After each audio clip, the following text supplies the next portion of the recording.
Okay, let's roll into the Eastern Conference. So this will probably be part two. I didn't want to make a long video. Part two. All right, let's just start off the top. Bucks Magic. If you're watching this, I think you need help. Um, I won't be watching this. I'm a diehard NBA fan, but I think it'll be Bucks in four, as they say on the NBA on TNT broadcast. Cancun on three for the Magic. 1, 2, 3, Cancun. Get swept. Nice story. Vucevic is a good player. Aaron Gordon not playing. He's hurt. Yeah, Bucks and four, and I'm not really interested in it. Raptors Nets. I think this one could be more interesting. I don't anticipate the Nets getting a win, but I think this will be a lot more fun to watch. The Nets are friggin' tough as hell, man. I watched them play the Portland Trailblazers last night, obviously without their best five players, and I kind of outlined that in talking about the Blazers, but they're tough, man. They'll ride a storm and they will take the punches and they will just keep fighting and fighting and fighting and fighting. I mean, they don't care who is on their team, the lack of talent that's going on around them, the situation around them. They will fight you. They will get knocked down and get back up each and every time. I think there'll be a lot of close games. I do anticipate them getting swept by the likes of the Raptors. I think the Raptors are just a monolith right now in the Eastern Conference, the way they're constructed. But I think the Nets can really make things uncomfortable in certain situations. I am going to watch this even though I anticipate it being a sweep. And I think most people will be interested to see how close these games actually might be, considering how hard the Nets play.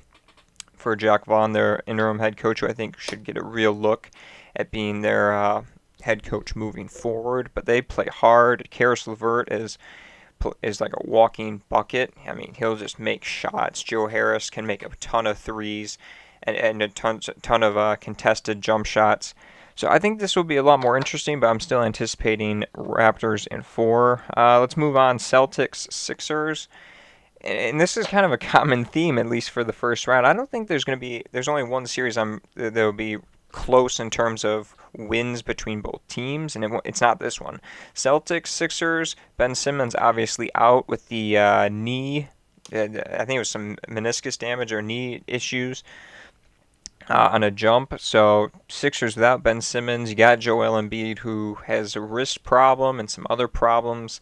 Saw him on the sidelines holding his wrist, getting that checked out. The X-rays came out negative. I think Celtics gentlemen sweep.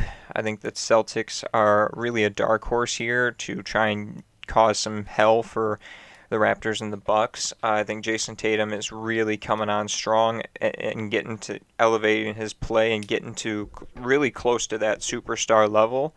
You just see flashes at times of him just doing defense, going defense to offense, making some really tough threes, and doing a lot of good things. Kemba Walker seems to have healed over the break period. He had some knee issues and some other things going on health related wise, so he looks better. Gordon Hayward's playing well. The Celtics and as a whole under Brad Stevens always play together.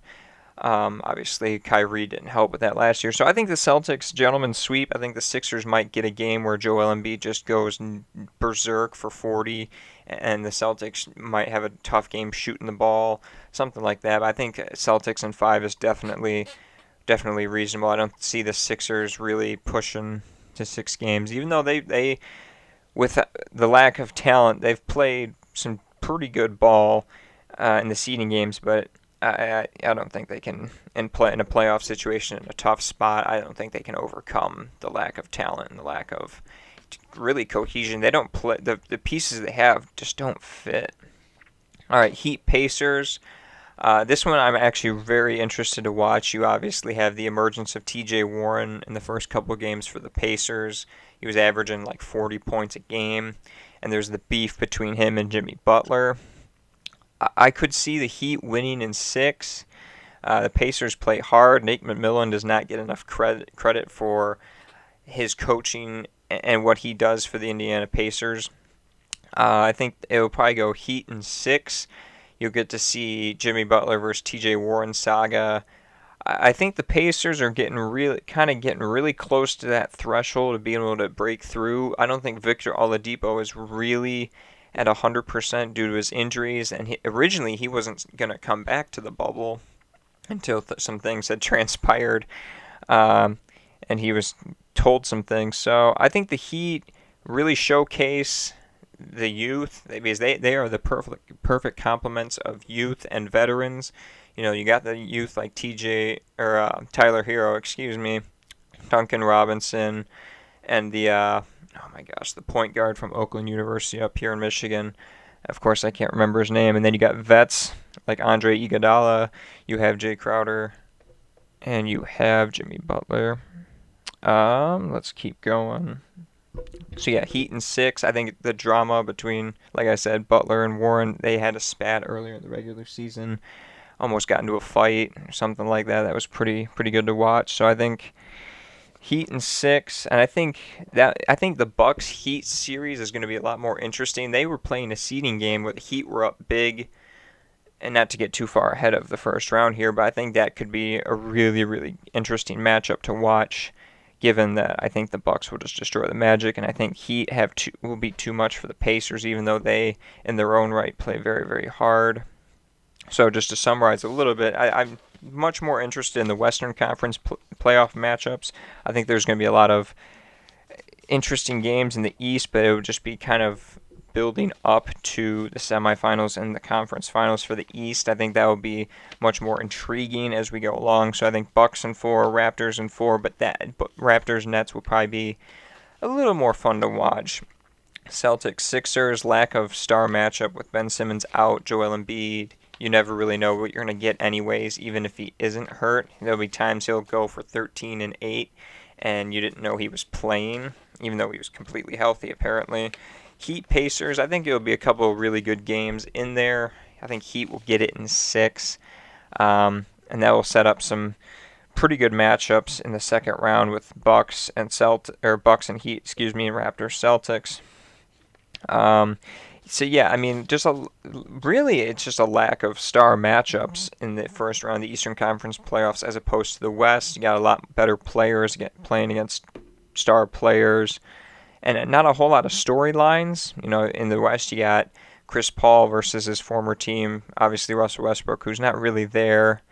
You got the young European duo of the Mavs in the West against the daunted Clippers. So I'm going to be, as we go along here, I'm going to break down each round of the playoffs and give my opinions probably midway through each.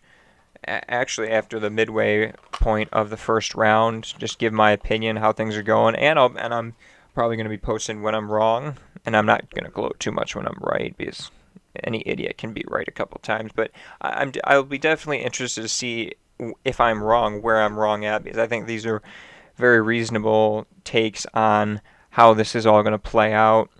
So that's your Eastern Conference. Obviously, in my opinion, not as exciting as the Western Conference matchups, but I think there'll be some good, interesting games that develop, especially with between Heat Pacers and Raptors Nets.